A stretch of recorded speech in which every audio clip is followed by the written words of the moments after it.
周版上线啦，跟全世界分享台湾最棒的节目，快订阅，每天爱你多更多哟！感谢，因为有你们，我们的旅程更精彩哦。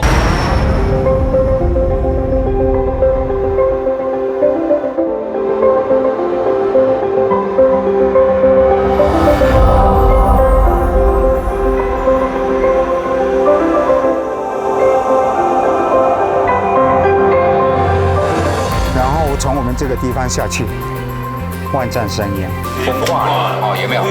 都风化了，哇塞！所以说它这个变成细沙，对。突然瞬间，高度变蛮高的。想象着以前他们躺在这边的时候的感受，其实很舒服哎。然后云雾现在这样慢慢飘上来，正在开花中，现在算是那个绣球花季。好漂亮哦！你们看这样一球一球的，好可爱哦。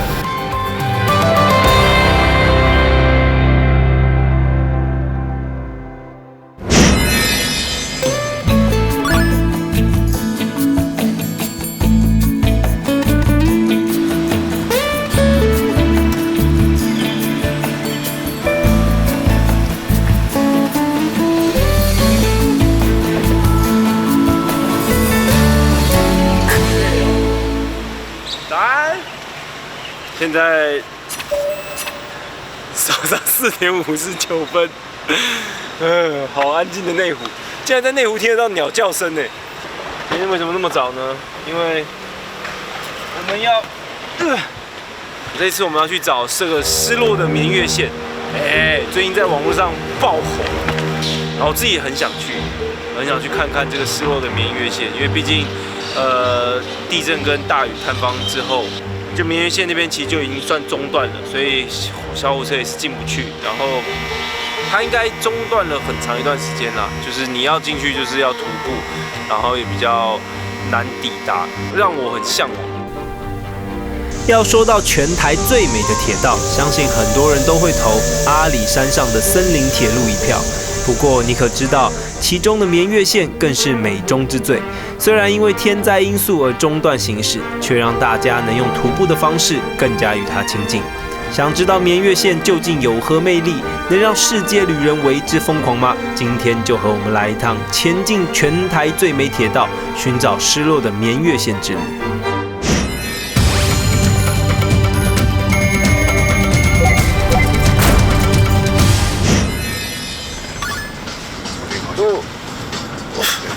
在拍啊！到嘉义市去了。好，我们现在要去吃一般嘉义传统早餐都吃什么？观众朋友如果看到这个，可以留言跟我讲一下。好像比较没有印象。对啊。因为台南什么牛肉摊。对啊，你说北部街早餐吗？没有吧？到了。赞，好有趣哦！这怎么感觉有点像在越南的那种路边的那个小吃啊，还是喝咖啡，然后有那种感觉。吃早餐。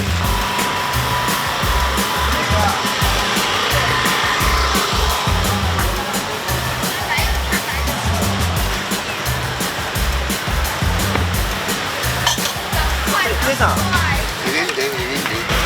油条，袂这要安怎叫？看你要加卵啊，唔加卵？加卵是杏仁茶内底加卵吗？对，杏仁加蛋。哦，好啊，加卵好啊。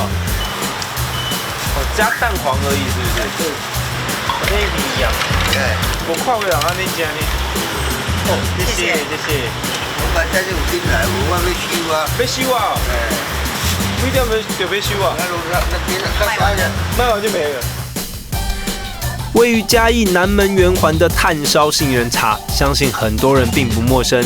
没有名字，没有店面，没有冷气，没有桌子，还得围坐在马路边上，冒着生命危险，却让许多饕客乐此不疲，甘愿起一个大早来报道。到底这样一组杏仁茶配油条有什么特殊魅力呢？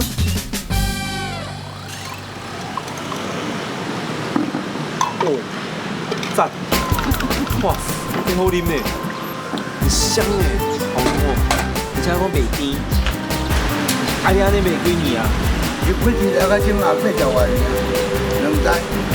一开始就袂安尼，500项啊，那无想要加8项。虽然现在天热热，但这个杏仁茶喝起来会舒服，还是会让你觉得舒服，不会那种哇很热，然后喝不下去的这种感觉。较早就用这种嘛。对。哦，谢谢哦，烧炭的，喜欢这边烧炭。那你讲几档啊？当时开始来。今日别咧卖食今嘛，换。哇塞！竟然遇到一个超级好顾客。你嘛被找？我等下头家公司就应聘了。今日别咧卖食今嘛。真材实料手工熬煮的杏仁茶，香气清淡，口感温润，与香精冲泡的刺鼻呛味完全不同。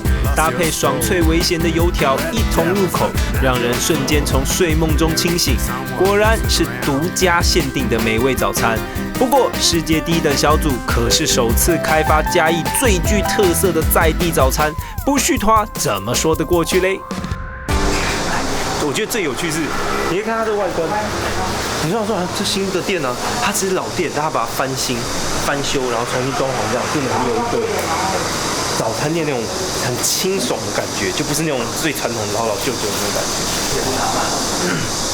哎，阿妈搞啥？早，你们是买豆外带哦？哎，买外带啊，好吃吗？好吃哦，都没有不在这边吃。有啦，伊这会到时啊人较济啦。哦，会到时阵哦。哎，食饭。啊，食几档啊？食自袂做阿嬷食较做阿嬷。那没有吃很久哦，你那么年轻，看起来这么年轻60几了呢。60几啊？你有笑得多啊？呢，会讲话呢。你是6多的弟弟吗？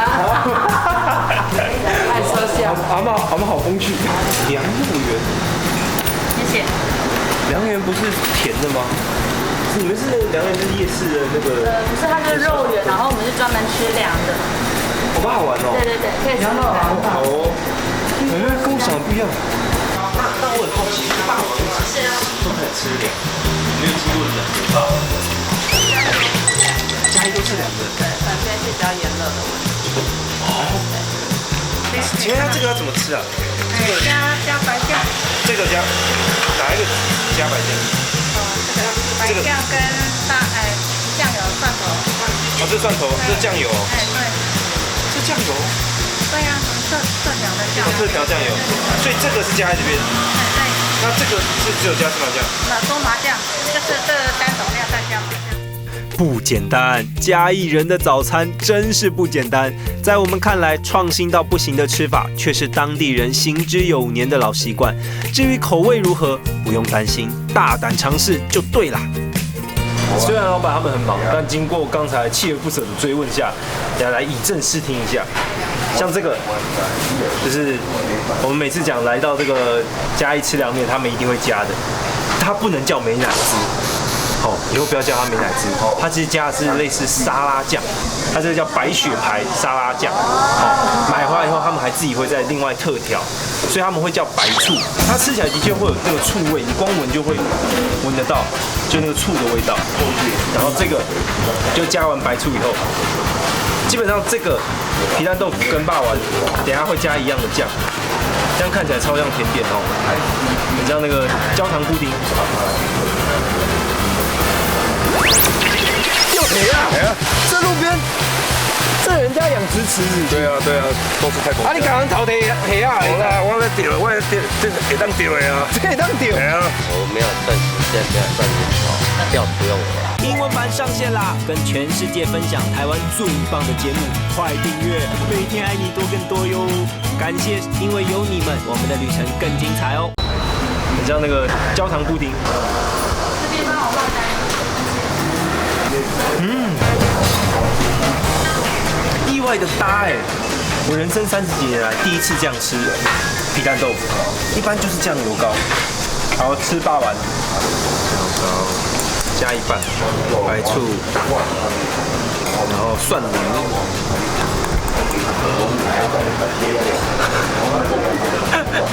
凉的霸王。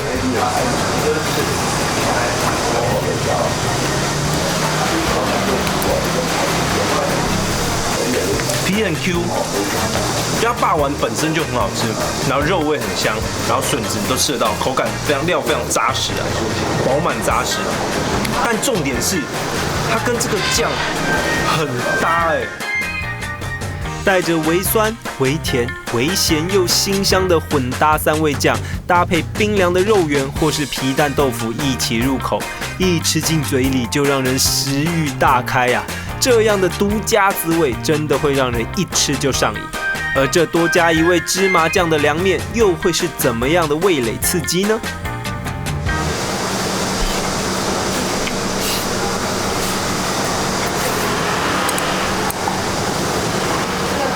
芝麻酱很香哎，但吃起来很清爽，就不会觉得嘴巴很厚重的一个感觉。然后我觉得很有趣，它的面啊是这种意面的，有没有？意面的面，就不是我们一般讲的那种凉面的那种油面。那这个面味道也比较清爽。惊艳呐！这样的口味真的是太让人惊艳了。说实话，平常大家不会特别注意到嘉义，常常只会被跟阿里山画上等号。没想到认真走一遭，才知道这里从早餐开始就很有戏，就连走在乡间小路上也能遇上意外惊喜。大哥，你好，你好，你好，你好，你好，你在冲啥？我在钓泰国鱼啊。钓鱼啊？哎呀，这路边。这人家养殖池，对啊，都是泰国。啊，你刚刚淘鱼啊？我在钓，这会当钓的啊。这会当钓？系啊。你路边钓鱼啊？系啊，有够高啊。啊，一般养殖池钓虾场就钓虾场啊，啊，养殖池有养殖池啊。系啊。当然，你给人家在养殖池路边，你这看起来用啥淘鱼人的鱼啊？有开放我们钓虾。哦，这边有开放哦。对啊。所以这个是养殖专门来给人家钓的。对啊。啊，你刚钓有啦，在加。在加？系啊。你无安尼？哎呦！泰国虾。哦，真的呢！哇哦！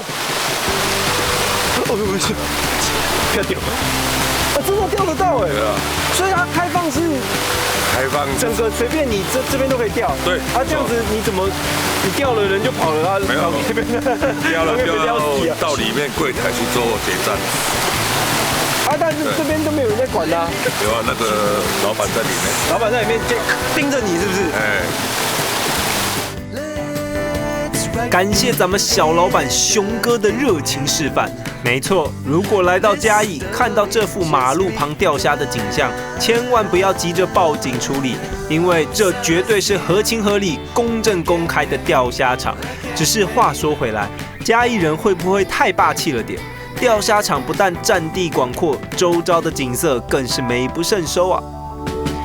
这边很好钓吗？对啊，很好钓，又凉，那个环境又好，就至少是室外了。哦，一般钓虾场都室内的嘛。有这个大榕树啊，所以它这里叫榕树下。哎，这个是它的很经典的招牌，对不对？哇，你看现在早上10点多，钓虾人真的不少。一般想说啊，户外钓虾会热翻。榕树下超凉爽。OK， 可以了。哎，你好，我是小刚，你好。哇，你们这好特别哦，户外的给人家钓虾。对，给人家给客人没有压力啊。哦，没有压力，比较舒服。对，啊，这里很凉。啊，我没有算时间，没有算人头，钓不用钱，钓起来钓。哎，对。你被安怎？你被探几？安怎探几？钓多少要称哦，他钓多少？钓起来，看我重。嘿，啊，我是110啊，我钓少，啊，我无算时间。钓一定一般就是拢会算时间。一般拢是买点金的嘛，对不对？卖几个小时。定5斤嘛，啊，若是我来4、5点钟，我钓无，无要紧，不要紧，不可能钓不。我刚才有听那个大哥，其他钓哥大哥说这边很好钓，而且很舒服。对，所以是算斤的，我反正来多少钓多少。对，我就算多少钱。对。哦，这么佛心哦。大哥中虾了是不是？对。刚才看到，哦，哇，这虾子啊，魔力哦。对。是吧？它钓这个有没有大的？它钓，这全部都它刚才钓而已。哎，好大只哦！大哥可以拿起来看一下吗？哦，这好大只哦！它钓。钓虾场的话算是一半。这钓虾场大概1池里面看不到几只啦，它不会放太多只啊。有的更大，还有比这个更大的。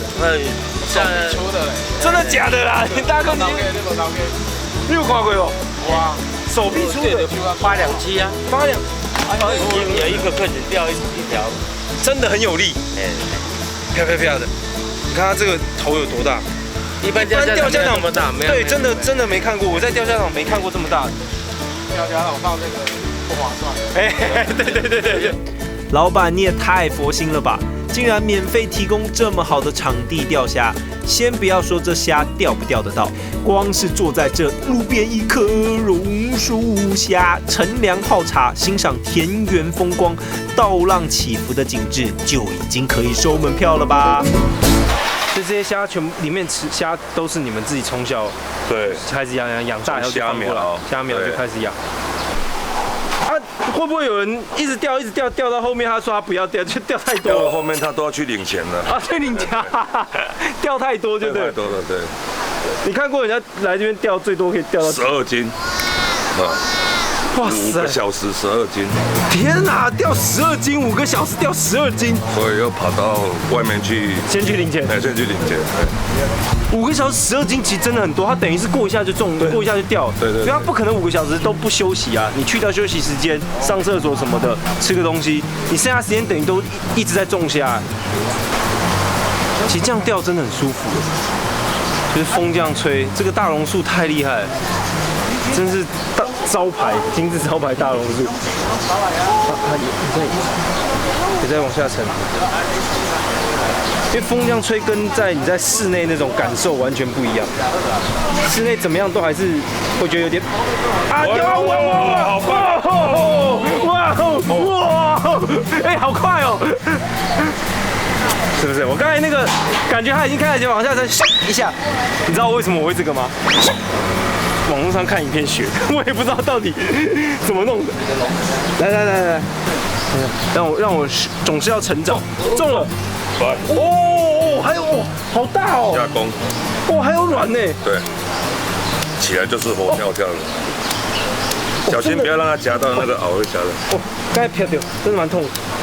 哎，很有力耶，真的很有力，你看那个活跳跳，你就知道它这个够健康了，健康才会这么活跳跳。这只比你大只一点，还有更大的，真的大一点，很棒。 哦，没想到像我这种不太会钓的人都这么快就钓起来，好爽哦！难怪人家会那种什么钓个10几斤。小刚，我真心不骗，只要拿起钓竿，不管钓什么，哼，都是我最弱的项目。没想到才不过几分钟的时间，用我草草恶补来的钓虾技巧，竟然也能钓中！哇，就知道这里的虾真的是疯狂好钓的啦，连我都玩上瘾了。大哥，我这样，熊哥，我这样浮标下去，有虾子哦，这样是有是吗？有，哎，真的有，哎，奇怪，但为什么没有拉的感觉？哦，哎，好大哦！ 好大一只，超大只！哇塞！哎哇，哇好大只哦！等一下，哎，这个绳子，有没有看到？哦，的比例。好，我先把它解开来。 这是我第3只，我这样子钓10分多钟而已，就真的有在钓，大概10分多钟而已。你看我们这样1、2、3、4、5，你看到6只了，在这边就随便都是这么大只，有了吗？哦，哪里好大？ 所以你看看我们这个地方，刚刚好这个地方上钩不像西钩。这个就这样滑下去，对，然后从我们这个地方下去，万丈深渊，非常的高。英文版上线啦，跟全世界分享台湾最棒的节目，快订阅，每天爱你多更多哟！感谢，因为有你们，我们的旅程更精彩哦。大虾不怕钓，就怕现金带不够。老板的钓虾场真的是让人又爱又恨。建议大家来之前先把 cash 准备好啊，这里可是没法用什么卡还是什么配。不过除了钓虾之外，当然不能错过老板烤鱼烤虾的好手艺啊！进来吃虾，哇！好，你食，我食你食你食，丢了，对对吃。这个，你光看这个肉，我等下扒下来给你看。因为它如果不新鲜哦，你看这个弹性加高，你只要它不新鲜哦，它的肉就不可能这么弹。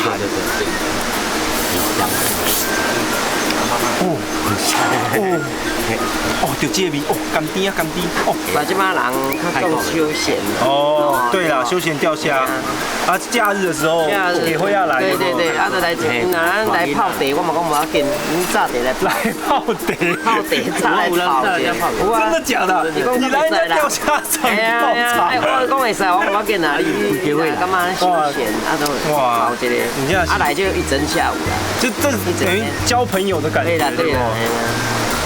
讲哦，阮去到对无人他像安尼，我无去啊，就安尼泡茶抬杠哦，树荫下，抬杠阮是吹风，聚餐啦，因那像在边安尼，对啊，聚餐安尼，很舒服。啊，抬杠，你看这个虾，如果你下一次去啊，你钓虾场的很多虾，你去钓起来你就知道，它捏不会是这样。嘿，是有活力，然后是有运动的。你一捏你就知道，如果一捏你就光剥的时候都已经很难剥，肉都糊烂，然后你一捏就扁下去。那个其实我自己就不敢吃。对啊，这哦，你就会弹。哎呦，哦，好甜哦。好甜，真的好甜！它刚才虾头里面还有一点那个虾膏的那个留在上面，香，然后整哦，哇，好嚼哦！这条给盐烤鱼，一般这个来你们这些台湾挑火狼都有点，火狼没开放火狼，没开放点，我在那边呢，就是来这边可以点这个吃，对，那个吃。这种半水对半海水对淡海的这种，其实肉会真的它香，它丁，又没有腥味，而且没有臭头皮，没有头皮，没头皮点，很多汁，看起来就很 juicy， 你还看得到它这边的那个纤维，对，很白乎乎的。来这里很少说没有淋雨哦，哦，这好好吃哦，真的好甜嘞，好鲜甜。哦，这个好甜，不会说因为它养殖人你就说啊肉松松啊什么，或者是土味，完全不会。也太享受了吧！就算不钓虾，3、5好友来这吃烤鱼、烤虾，泡茶聊天之余，还能欣赏嘉南平原的美丽风光，还有什么比这更惬意的假期呢？也难怪一到假日就人潮满满，甚至还有外国客人闻风而来。我只能说，老板的钓虾场简直钓成了另类的台湾之光啊！不过我们可不能在这里流连忘返，还要赶路上山，等待挑战明天一早的绵月线之行。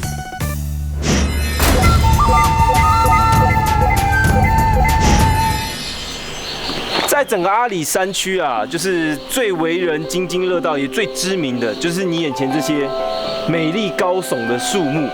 这边像是不管是檜木啦、扁柏啦，其实都是非常漂亮、高大挺拔。所以整个阿里山脉呢，包括嘉义啊，它的发展、经济发展，然后从一开始日据时代的时候到现在，它都是因为这些树木而发展起来的。以前那个阿里山的这个国家森林游乐区啊，他们以前也是一个伐木场，整个是一个伐木场。当然啦，现在观光化了，它变成了有很多的各式的什么山庄啊，然后民宿啊，然后很多商店在那边，然后游客可以进去游玩。但是有一间最特别的，在整个阿里山里面，它简直是高级的代表，它是舒服的享受，它是身份尊贵的象征，就是我身后这一间。不说大家可能不了解，全台湾只有2个地方有所谓的国际级元首行馆，一是台北的圆山饭店，另一个就是嘉义的阿里山宾馆，其地位不凡之处由此可见一斑。而且不止如此，光看宾馆的所在位置，群树环抱，山峦层叠，不但是全台最高海拔的星级酒店，更位于最具世界遗产潜力点的阿里山上，也难怪是各界元首必访之处。来，我们副理帮我们介绍一下。好，这边的话，您可以再看到这边的话，像我们以往的蒋中正总统，还有我们蒋宋美龄蒋夫人，是，包含现在严家淦的总统，还有我们那个蒋经国总统，等于历任总统哎，对，全部都来住过这一间。对，连国外的您看到新加坡的总理李光耀李总理也都来我们这间客房里面居住过。我们这样这个客房是对外就是有贩售。哦，现在这个也是有的。对，哦，哎呦。哦，我以为是这个是不能够，就是已经是。其实很多贵宾到我们宾馆都在想说，这个客房是不是单纯只是当做参观用？其实我们这个客房，其实每个贵宾如果要到我们饭店来，都可以体验一下做总统的感觉。哎呦，很好。小刚来我们这边请。哎呦，哇塞！一进来，其实那个格局很宽阔。对，这个一开始就是这样格局，还是后来你们翻修的时候有改变？这个其实它是原本的格局。而且我其实副理我一直想问，我刚才从上到7楼，一直到进到房间，都会一直闻到一个很香的一个木头味，是。这就是我们饭店我们维持原本的快木的建筑。然后它其实贵宾来入住的时候，您可以知道我们爱山宾馆是从西元1913年到现在，对，它已经有107年的历史。是。那其实包含现在您刚才走过来看到的这些，还有包含您闻到那个快木香，都是我们维持原本最原始的那种快木的建筑。那它散发出来的天然的快木香味，所以您在这边居住的时候，还能够感受到好像仿佛在置身在森林里面的那种快木。100年前的这个快木香，对，一直到现在，没错。所以这些木头都是，包括走廊上那些木头都是以前到现在的。对，没错。光看这个一进来看到这一个，还有院子，对。这个门就一定是以前留的，对。阿公阿嬷的那个时代，您可以看得到像这样的窗框跟那种眷村，没错，还有这种毛玻璃，对，毛玻璃，你可以现在看到，现在很多那种我们很多年纪比较大的贵宾来入住的时候，他们都说哇，你们的客房的感觉，这是真的，好像让我仿佛回到我从前的那种时光，这真的是这样子。然后包括这个壁纸，这个窗户就是我爷爷以前家里眷村的时候，就是这种窗户，最早期的。对，它就是这样锁，用这样转就锁起来。没错，我们所在的历史馆，整馆的结构全部用块木构筑，而且没有使用任何一根钉子，展现前人的工艺技术。100年前流传下来的百事陈设，更默默地展现出当时的历史轨迹。也难怪常听人家说，这是一座会说故事的宾馆。哦，所以现在对面看到那个一圈一圈的那个，就是绵月线的那个隧道，网络上很红的那个。对，没错。哇，这边就看得一清二楚哎，明天要去爬的就那个啊。对。但因为整个崩掉了，您可以看到这个，其实它这个边看起来就是一个台湾的形状。那它中间的话，您看那个明隧道的感觉，就是很像嘉义的北回归线。从那个台湾的正中间穿越的感觉，刚好就是一个很吻合的一个巧合。您可以看到就是这样子，起鸡皮疙瘩了我不知道哎，原来它是跟北回，它就在北回归线上哎。对。但今天可以享受到这个 view 了，这真的是一种元首级的 view 哎，在大自然里面环抱，然后又有一个云雾缭绕的感觉，对，非常的棒。哇塞！没想到上一秒还沉浸在历史情怀里，推开门，下一秒马上被壮阔的山林景色拉回现实。由于占有地利优势，这里更是欣赏阿里山五景的最佳住宿地点。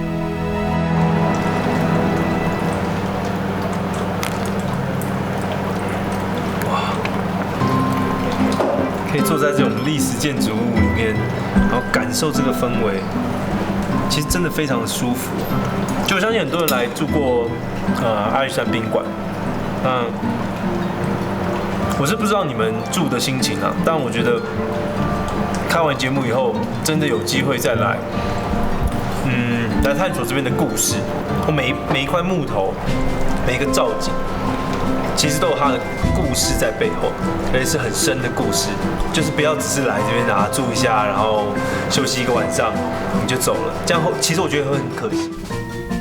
了解这里的文化历史，再细细品味这里的一景一物，你会发现阿里山不再只是一处旅游景点，而是大家共同记忆中的一部分。就像这里的日出一样，它也是属于全台湾人共同的瑰丽宝藏。我们现在在柱山观景台，然后你可以看到对面的那个就玉山峰群，这边都告诉你。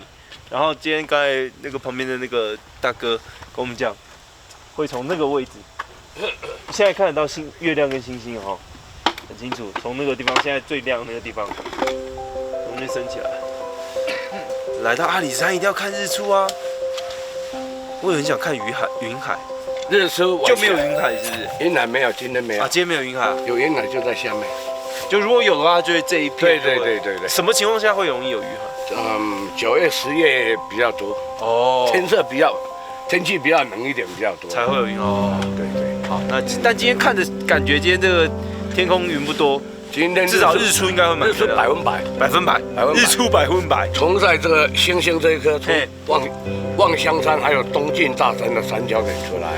365天不一样的哦，都会有一点位置偏差。每天的，因为地球在旋转的关系。对，当然。对啊，大哥真厉害。没有，我们每天都每天解说，你在那边解说多少年了？40几年。哦，40几年。哇，看40几年的日出跟云海了。我们太清楚。阿里山日出早已是世界闻名的美景，不过听大哥说，这里的日出4季不同，千万不要因为看过了而放弃看第2次、第3次的机会，因为你可能会错过最美的那一次。不过这是小刚我的第1次，所以当然是超期待的呀。其实现在太阳已经出来了，但没有想象中，因为它的那个，我觉得是间光啊、云雾的关系。就它出来的时候，它其实我们前面已经看到，只是眼睛看都是很刺眼，但你在荧幕上看出来，它就已经那个太阳那一颗一点点已经出来了，然后现在整个大概已经出来了，其实至少出来三分之一到一半，对，但是眼睛这样直视看太刺眼，看镜头上看很漂亮，只是现在眼睛已经无法直视。炫目的日光被全台最高的群山簇拥着，从山谷中缓缓升起，还有小云海在一旁翻腾，也难怪常听人家说，阿里山的日出一辈子一定要亲眼看过一次，你会为台湾有这样的景色而感到骄傲。好啦，东西都整理得差不多，然后这一次终于是要前进我梦想已久的绵月线了。阿拜大哥，你好，还有2位帅哥嘛，都是我们周族的勇士。一般如果走绵月线，都是从这个开始算起点的。对，因为绵月线它主要是这一条柱山线，对，然后有一个岔路往那个塔山那个地方，那是属于绵月线。是，就是因为那时候就是911之后损毁了以后，到目前为止还没有修复。弹弓来回一趟是9公里。可能要走3个小时哦，走3个小时，所以来回大概6个小时。一般有什么特别困难的地方吗？或者是有什么特别要注意？哦，刚好是绵隧道口那个地方有个崩塌点，它那个崩塌点，它必须要扶着这个钢铁铁丝，然后还有一些简易的木栈道。对，它其实那个地方是比较危险。没来过的大家一定也跟小刚一样好奇，为什么绵月线会在这2年间突然窜红，成为大家健走的热门路线呢？而这隐藏在阿里山的失落之地，究竟有什么样的魔力，让大家不论平日、假日都争相前往？连向导都戏称说，这里已经快变成菜市场啦，也让我们更加期待前方到底有什么样的美景和挑战在等着我们。到了！突然就到了，哇，好快哦！没有想象中这么遥远或这么困难呢。基本上大概都是步道啦，就全部都是直线，也没太多上下起伏的坡，因为跟着铁道走，它不可能有太大起伏。最多就是像这样窄窄的路。前面有看到崩落那一块，有没有？好，所以呢，很窄的一个缺口。好，那我一样，我要带路。好，好不好？不过要小心哦，这个很多小碎石哦。好。英文版上线啦！跟全世界分享台湾最棒的节目，快订阅，每天爱你多更多哟！感谢，因为有你们，我们的旅程更精彩哦。它真的很漂亮，所以你看看，底下那个云层是一般来讲是正常的，比较白色的，白，有没有？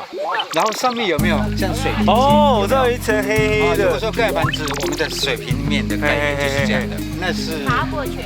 东西，所以就在这看得好清楚哦。就在平地的人是在污染之下。污染之下，你看看我们这个地方好蓝，很清澈，天空非常清澈。说到绵月线的步行路线，一般以沼平站为起点，而沼平站又是柱山线与绵月线的起点车站。两条线共用了约3公里的铁路后，直到十字分道才分开。因此，前段步行的铁轨还是有小火车在行驶。然而，才分道不久，正是走在绵月线上，沿途两旁高耸山木林立，不知道是不是心理作祟，绵月线上感觉更弥漫了山中的孤寂。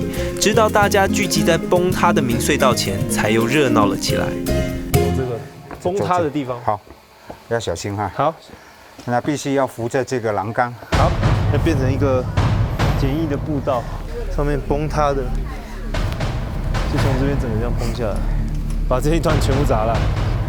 所以你看看我们这个地方，对，刚刚好这个地方3沟不像7沟，这个就这样滑下去，对，然后从我们这个地方下去，万丈深渊，非常的高，所以如果一不小心的话，如果说没有这样的这个做确保的这个铁链的话，是非常危险。然后这个地方刚好是完全就是要靠绳索的，是。那绳索的话，我们以我们的这个经验来讲哈，我们是往后面仰，就像我们类似我们这样攀岩垂降的意思。我们绝对不能这样，对，绝对这样是重心不稳的，对，一定是往后面仰，抓住就好了，然后就踩着一步一步踩下去，一步一步踩下去，然后这个要做确保，好，这样慢慢来，同样的这个方向，对，方向哦，那我们这样的话就拉上去的。然后刚好这个有石阶，对，再拉上去。现在这样更方便，可以看到外面这边整个钢筋外露，对，是当初被砸断的。这个是大自然的力量，对，我们难以想象。脚踩踏的地方还算是安全，对，不会太窄，都算是宽。为什么会有轮胎？为什么会有轮胎？因为这个轮胎因为它弹性，它什么意思呢？石头弹下去，缓冲让那个石头达到那个水泥，它不会直接伤到这个水泥，它会弹出去，所以说它有一个缓冲的一个力量。原来第1、第2号明隧道于民国97年建造，是欧洲10造隧道造型。本来是为了921大地震后受损铁轨所修建之隧道，没想到才新建完工，准备全线复驶时，隔年又遇上88风灾，而我们所攀爬过的大坍方，即是当时所造成。这也是绵月线至今一直无法通车的主因。这是直接凿出来的，它不是。对，你看看就很明显嘛，你看这个整个大石头有没有看到？这个都是整个是石头，而且它这个石头已经经过了很久的时间了，都已经算是风化了，有没有？都风化了，哇塞！所以说它这个变成细沙，对。事实上它是表面啊，事实上它整个石头结构它是蛮坚硬的，是。而且你看看它这个就是凿的痕迹，这个不是凿，这个以前是用火药炸的，火药炸，对，炸出来。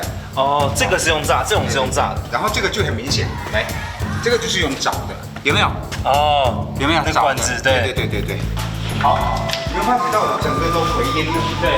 好，看得到底，现在我们有点光。有。对，那现在我们就很天然的 echo， 就是回音嘛。对。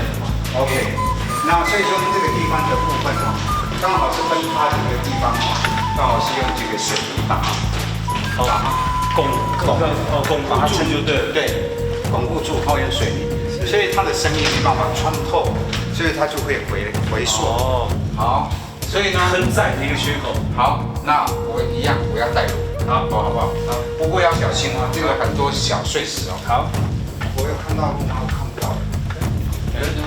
有，看到光了啦，往下走就看到了。我们走，慢慢这个黄啊，有一点这个会黄，湿湿的。看到了。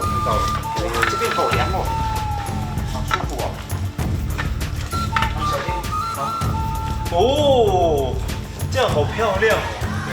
哦，远远这样看好美。好，前面。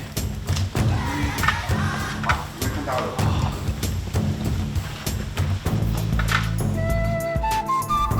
话说，我们所在的2号隧道是绵月线上最长的隧道，共计达414公尺，以直接贯穿大塔山坚硬山脉岩层的方式建造，工程可说是十分艰巨。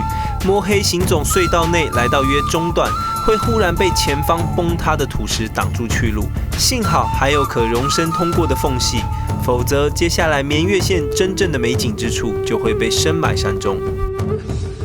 出了4号隧道以后，可以看到有没有？现在这个走的是悬空的这个铁道。世界第一条，大家中间已经帮你钉了那个木板了，其实算是蛮好走的，其实木板很薄，哇！其实现在中午而已，云雾就已经上来了。其实现在绵月线真的很好走，它就是健行，它不算登山，然后步道都是平的，因为一路上会遇到很多年轻人啊，然后甚至很多叔叔阿姨们，其实都会来走。就它这个真的是距离有一点点远，是9公里，其实也还好，但它就是可以让你很舒服的这样走一段，然后去看很美的风景。哦，突然瞬间。高度变蛮高的，走在那个木板上还是很安全，木板没有这么软。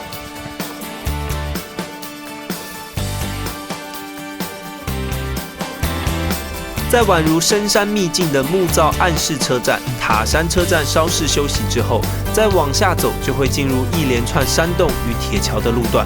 据说当初开发阿里山铁路的日本晴山和合博士，就是在11、12号铁桥所横跨的石鼓盘溪流域，夜晚躺在大石上，看着月亮爬上山头，四周古木参天，又有溪水重重。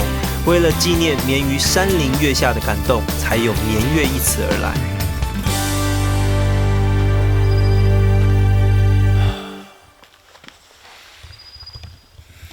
我现在在想象，当时躺在这边睡觉，晚上看着满天星斗的时候的这种感觉。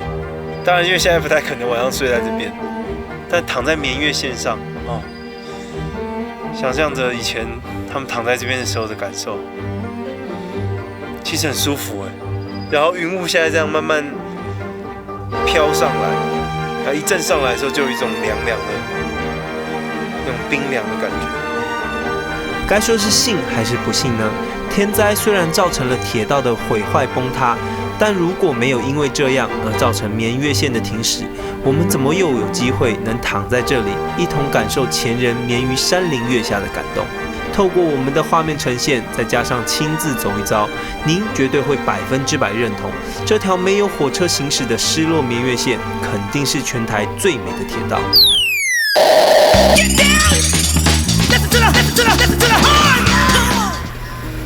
绣球花，这样远看很像是那个假的塑胶装饰品，好漂亮哦！有没有看这样一球一球的，好可爱哦！小的，正在开花中，现在算是那个绣球花季，好可爱哦！好想把它这样一大把这样抱起来。现在在阳明山也有，你说对？阳明山就整个到处有绣球花的地方，现在都是正丢席啊！哇，好多种颜色哦！你看那朵最大，这样子，哦，好可爱哦！